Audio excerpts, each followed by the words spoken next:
Hello everyone. So just like I promised, I am back again with the next video. We are doing Capricorn in the 12th house, or Capricorn slash Saturn in the 12th house, because it pretty much gives off the same or similar energy. So yeah, let's just get right on into the Greek mythology of Capricorn. And before I get started, real quick, I'm going to cover three stories related to Capricorn in regards to Greek mythology, because these were the ones that were either the most easy or the most interesting to me, because there was a lot, okay? Because honestly, Capricorn and Saturn is very loaded, a very loaded planet. We talk about Saturn's return all the time because Saturn is the daddy of the zodiac. There are multiple daddies in astrology, but this is like the hardcore, like get your shit together type of energy. So of course I wasn't surprised to come across so many different stories.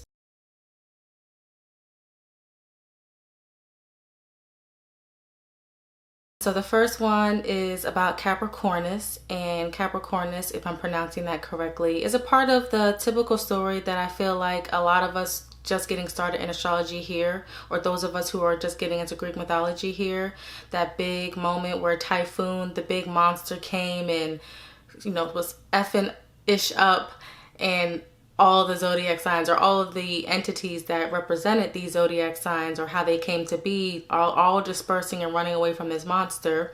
So as all the other ones are running away, just like Capricorn is running away, and he jumps into the water trying to get away from Typhoon. And as he's trying to swim away or get away, the bottom half of him becomes a fish, and the upper part of him is a goat. And that is what the actual symbol of Capricorn is, and why it looks so strange like that, because they are known as the half fish, the half goat. Now that's that story about Capricornus and Typhoon. The second Greek mythology story that I found out was about Precus. I hope I'm pronouncing that right. Precus was the ruler of time, and he was also immortal. He was the sea goat, which was obviously original at that time, and now, like, if I saw half fish, half goat, I'll be like, what the hell? But yeah, so he was created by he was created by Kronos, which is the ultimate ruler of time. And he had a bunch of children, and he was mostly among the sea because he was half fish, and all of his children would get out and travel to land and would sunbathe, which sounds like it's fine, but it ended up not being okay, because what was happening with his children is that the longer they stayed on land and the longer they were in the sun, they would start to become, I guess, quote unquote, stupid, like the typical goat. If you've ever seen Animal Farm, or if you just study animals in general, apparently goats are not the smartest individuals, which is funny because Capricorn, the goat represents Capricorn, which is actually an intelligent sign, but that's besides the point. His children were losing their powers, losing their immortality, and just losing their intelligence.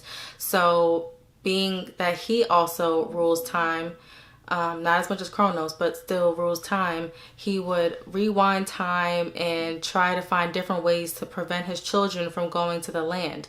And he did it numerous times. None of them ever worked. So he just started being really, really sad, because like he was left alone while his children were on the land, and like him being afraid that they're going to stay there forever, like he's never going to have his family. So he goes to Kronos and is like, help me to die, basically. I was going to say help me, but like he couldn't help him, because even he can't stop the kids from doing, time is time, and people are going to do what they're going to do. So he tells him, please help me to die. And because he's immortal, that's not possible. So Kronos does the next best thing and throws Precus up into the sky as a constellation, so that he's among the stars. And I guess if we're going to try to make this a happier ending, he gets to watch his children from the skies or from the heavens and make sure that they're okay and that they're safe in that regard. So even though he's still kind of alone, it's like he's no longer alone, because he can loom over his children and watch after them. So that is that story with Precus. But the best, I saved the best for last. My favorite is the one that I think a lot of astrologers and a lot of people in general typically like to hear about. I don't know. I love it because of how dramatic it is and how crazy it is. Because them Greek gods were doing any and everything. They were just messing their children up, okay? Love aside, it was like, damn, do you love me? So let me get into the story, the one and only Kronos that represents Saturn. Here we go. I'm sorry, I think it's actually pronounced Cronus, but you know, whatever. So to start out, Cronus wasn't always like this evil ruler, okay?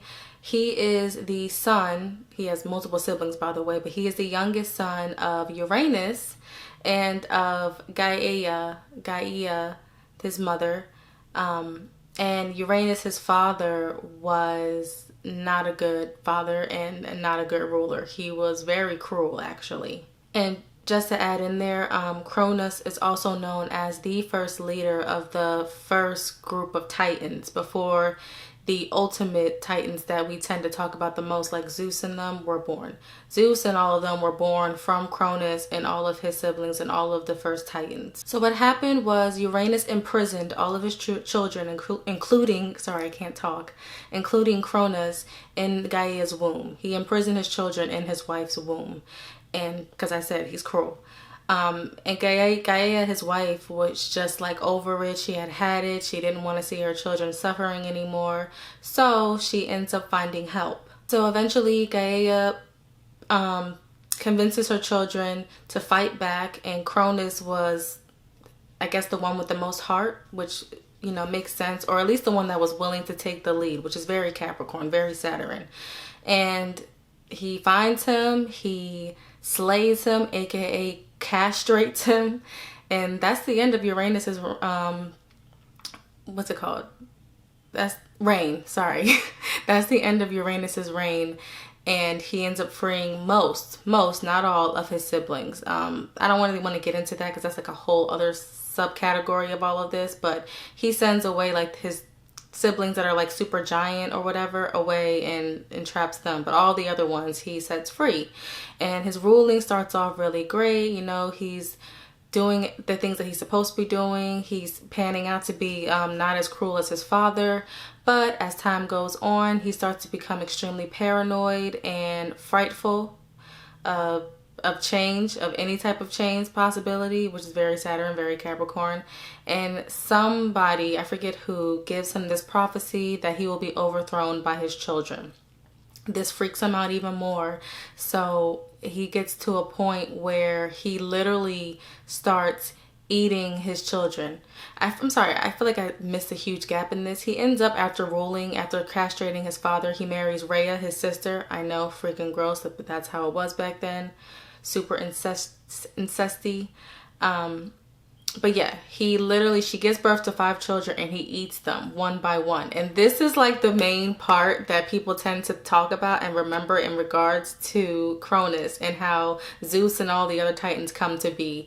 He literally eats his children. That's what a lot of astrologers talk about when they talk about Saturn and Capricorn, and how much these fears of change and the unknown can really like cause them to start off as this authoritative figure that pushes to a point of cruelty, and it's like toxic masculinity almost, which is very interesting because Capricorn is actually a feminine sign.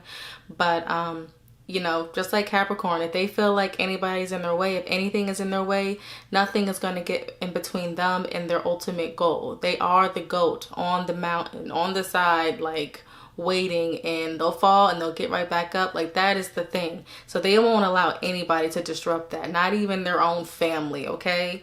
I'll get into that later, but that's a very big thing with Capricorns too, especially with moms. I know a lot of Capricorn women who have at least one or a few children, depending on how many they have, that felt slightly neglected or feel like their mother doesn't care because they're not like Cancer, their opposite sign, this maternal figure that is like pouring into them, literally like water sign, like pouring into them. They'll pour into their children, but it's more in like a, you need to do this, and very masculine, fatherly like. But I'm getting off tangent. So yeah, he eats the 5 children, and Rhea is just like, what the hell? So she freaks out and she goes to his mother, Gaia, because she is like, oh my god, my son who saved us is now becoming just like his father. And she's pregnant again, this time with Zeus. And I forget if she gave her a potion or something like that. I don't know. But she ends up giving birth to Zeus without Cronus's knowledge, and they send Zeus off into Crete. They send him off to Crete, and Crete sends him off there, and years go by until he finally develops his strength as Zeus, and then he comes back and all hell breaks loose. And I don't think I really need to get into any gritty details because it's just going to make this video too long. But he overthrows his father, Cronus. So, funnily enough, him being that cruel ends up biting him in the ass because Saturn and Capricorn are very karma related, just like Pisces and Scorpio. I'm pretty sure there's another one, but I can't think of that right now. But things dealing with Capricorn, Saturn, 8th house, 12th house, Pisces, even 6th house in certain degrees, Virgo. These types of placements scream karmic. These are the type of placements and people that don't really get away with things. And you know how you'll see like an Aries, for instance, or a Libra, even Cancer as well. Cancer's a big one. They do all these things, or like they'll throw rocks and hide their hands. Aries won't hide their hands, but like Libra and Cancer, they're very big on throwing rocks and hiding their hands on the shadow side. Aries, they won't hide their hands, but they tend to get away with things all the time because they are the baby of the zodiac. Mars is not necessarily like a karmic, it's malefic, but it's not a karmic type of planet. But Saturn is. So these types of placements can't really get away with things. They always end up getting bit in the ass if they do things with malice and just trying to be messy and harm people. Even if they think what they're doing is right, it's like the karma always gets them real quick, okay, without a doubt. And just like I did in the last video, I'm going to read this one little note that I wrote while I was doing my research as I was thinking about these stories and like, what is this saying? Which I'm going to get into it even more, but I just want to leave this section with this. I had said, this story shows that wherever Saturn lies in the chart is where fears and conservatism get the best of us, when we should be letting go and learning in order to mature and grow. Facts on facts, okay?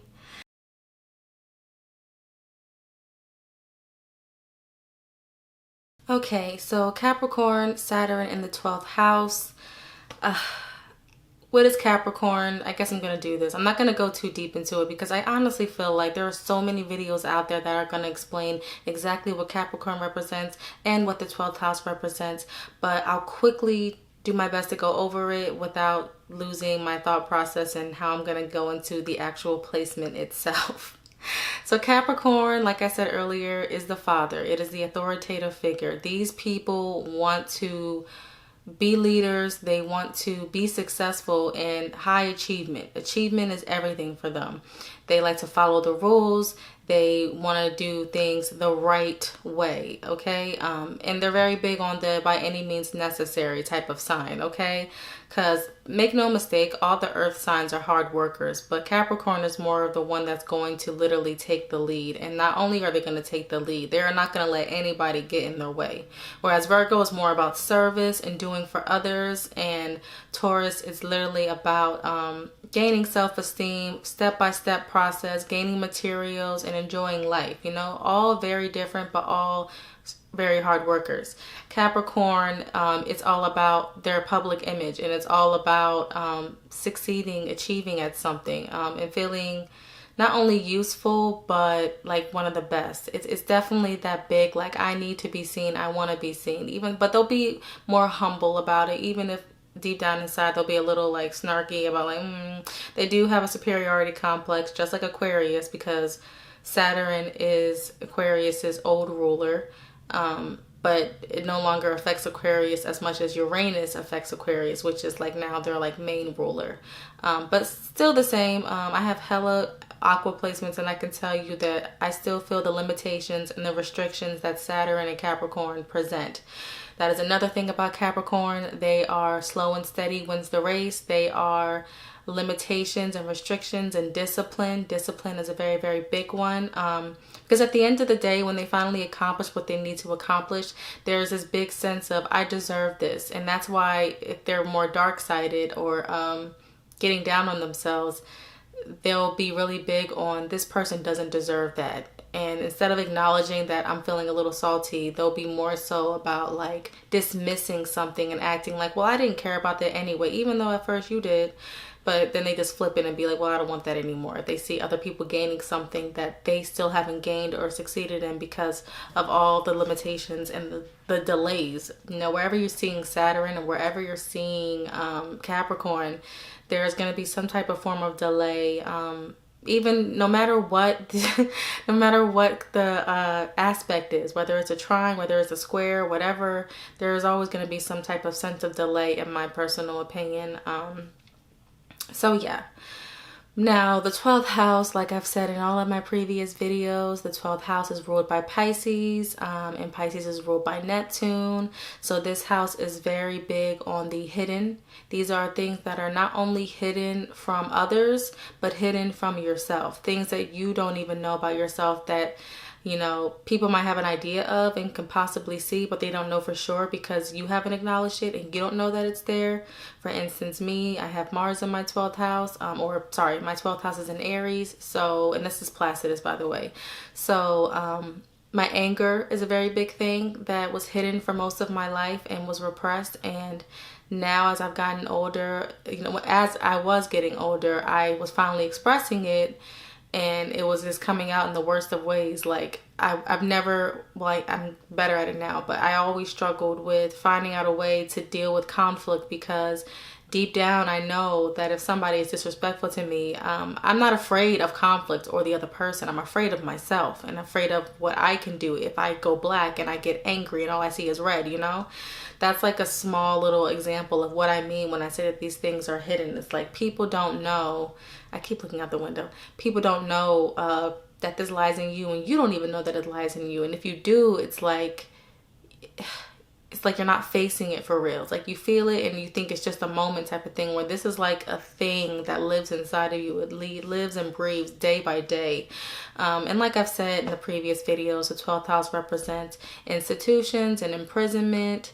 It represents art, like film, photography, things that are very fantasy driven, that incite your illusions and delusions, creating that fantasy world, La La Land, things of that nature.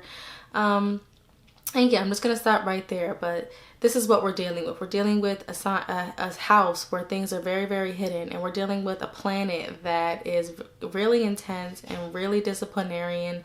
So Saturn in this house is not very comfortable at all, like at all. It's not like the worst, but yeah, I'm going to get into it. So the thing with this placement with Saturn in the 12th house is that they have this serious fear of letting go and allowing their emotions to take over.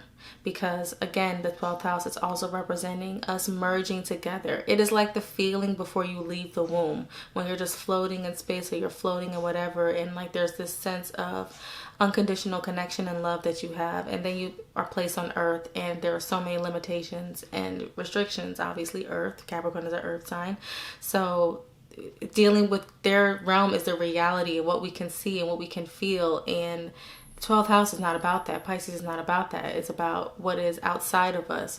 How can we connect in a way that is not related to the mundane and the physicality of life. And the thing is there's this fear that they have about letting go and allowing themselves to be overrun by emotions and merging with others. There's this huge fear of merging with others because they don't want to lose a sense of individuality, which I completely understand as well. Like when I really think about like merging with a partner and like just letting go, like when you really think about what unconditional love is, that is really, really scary. That is really just accepting everything that comes with this person, the good, the bad, and the ugly for sure. And you knowing that no matter what they do, you're going to love them. And that is like a huge fear that a Saturn in 12th house placement may have. It's really this feeling of them losing themselves, and nobody wants to feel like them losing themselves, because if you lose yourself, like what Pisces people tend to do in their relationships, you'll let this person do anything and you won't even recognize yourself by the end of it if it goes left. You see, not only can they be undone by others, because the 12th house represents hidden enemies. You know, you could be best friends with somebody and the whole time you don't even know that they don't even really bang with you like that. You should really pay attention to the sign in your 12th house, because typically the people in your life that have that same sign in your 12th house may or may not like really be there for you. Like, I never know, depending on like the rest of their chart, if I can trust an Aries, to be completely honest. Either it's like this or there's something fishy going on. So that's the thing. Saturn and 12th house people, they can either become undone from hidden enemies, others around them, which will make them want to crawl into their shell even more, not merge even more, or they can literally become undone by themselves. You see, like, because sure, you can become undone by a hidden enemy and, you know, you're sad and you like, I can't trust anyone. But the goal is to go through that experience, really learn from it, gain some type of wisdom from it, and then you put yourself back out there again, you know, stronger and better, and, you know, after healing and all of that. Not running away from merging, but just learning how to merge with the correct people, you know. Don't lose that softness in you, but just be smarter about how you go about sharing it. You know, you don't got to do a complete 180 and start becoming a jerk, but that fear is understandable. So that's just kind of how I personally have dealt with that. Just slowly understanding, paying attention to like, is this person really for me? But back to what I was saying, I said all that just now because if they decide that that pain was so much that they don't ever want to have the opportunity to dive into their emotions and to connect with others in the deepest way possible, then that just ends up being them undoing themselves. Like, you're your own worst enemy, pretty much, which is funny because, you know, hidden enemies, house of hidden enemies. These people with this placement can struggle with low self-esteem, low self-confidence, and this can especially be true as far as, this is the part that I'm saying, I don't know. It can be especially true depending on how the gestation period was. Gestation meaning when they were in their mother's womb, when they were just like being fertilized and all that. How was the pregnancy? Because like I said, the 12th house represents, like, you know, life outside of life. Life before life and life after life, like, or life after death, sorry. So while you were in your mother's womb, you were still a part of the here and the now, but you were still off floating in another world. And depending on how that pregnancy went, like if it was peaceful or if it was not peaceful, it's kind of going to determine how you kind of handle a lot of emotional situations when you were finally born. And I know that I'm being redundant with this, but they just legitimately have a huge fear of intimacy. They have a huge, huge fear of intimacy and allowing themselves to be overtaken by love or anything that even feels good like that, because it can be taken away at any moment and they don't want to lose themselves. Like I said before, that identity, that need to be seen in a public light in a good way is really, really important. And this is very similar to the 8th house. 8th house is ruled by Scorpio, and Scorpio and Pisces are both water signs. So there's a lot of similarity when it comes to this feeling of merging and intimacy. It's almost the same thing, but one, I think like 8th house is a little bit darker. Not saying that the 12th house they both can be dark, but it's completely different ways. We're talking about like addiction versus like, I don't know, tapping into someone's deepest secrets type of deal. But, you know, 12th housers, just like 8th housers, have this feeling that all things must come to an end. All good things come to an end.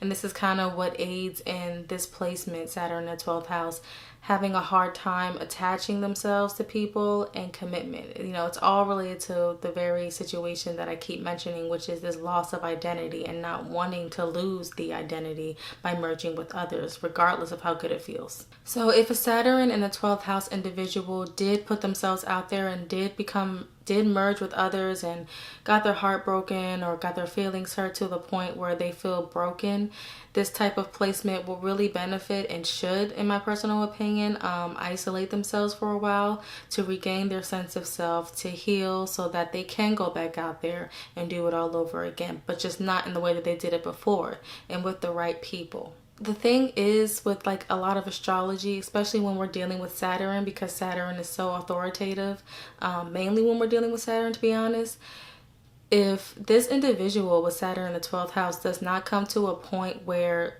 they realize that they need to dive into their emotions and really figure out what's going on there and really work on healing, if they don't do that, then a crisis or something of that nature is going to happen anyway, because that's going to be Saturn literally bringing you down to your emotional knees. That is what Saturn, the planet, does. It brings you to your knees, just like Pluto. You know, I think Pluto is worse, honestly, than Saturn, because at least with Saturn is like, you know, if I see that you're consistent, if I see that you're putting in the work, if I see that you're trying, blah, blah, blah, I'll go a little easy on you until you finally succeed. I will reward that.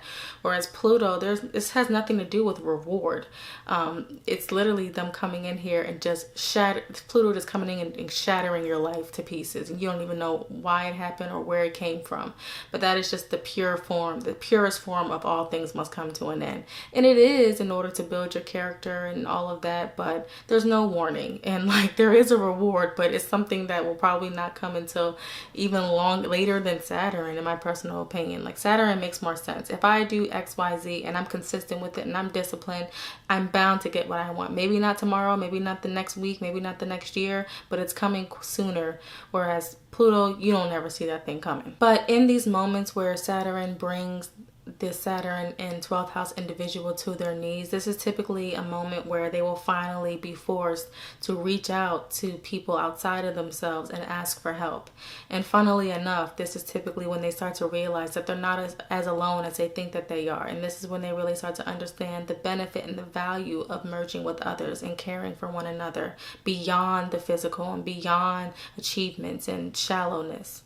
And this is extremely serious because Saturn is a very serious planet. So this is like I said, wherever Saturn is in your chart, you're going to have to deal with it. That Saturn return is not a joke. So in short, the unconscious mind or the idea of unconditional love needs to be taken very, very seriously. Like you have to take this seriously. Whereas all the other placements in the 12th house, like, they're all like serious in their own little way, but we're talking about Saturn here. So this is something in this lifetime that you actually have to work on, that you actually have to physically do something about.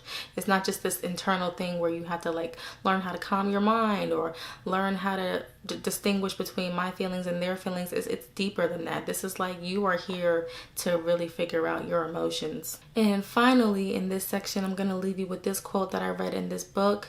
I'm going to put the book, the link for the book, I think, or the title of the book in the description box below so that you can purchase it yourself. It's a very user-friendly 12 houses book. I love that book so much. And I feel like this was like a really great stepping stone in me figuring out astrology and like the deeper meanings of my chart. But anyway, back to the quote. This quote I thought was really, really great. I will place the name of the poet in here. I might even actually like put the words here so that you can see it instead of just hear me. But this poet had said in regards to Saturn in the 12th house, who never ate his bread with tears, who never sat through the sorrowful night, weeping on his bed, does not know heavenly powers. And that is like the true definition of what I previously said about the crisis bringing you to your knees and forcing you to ask for help and deal with how you feel. You know, those who haven't suffered haven't known love.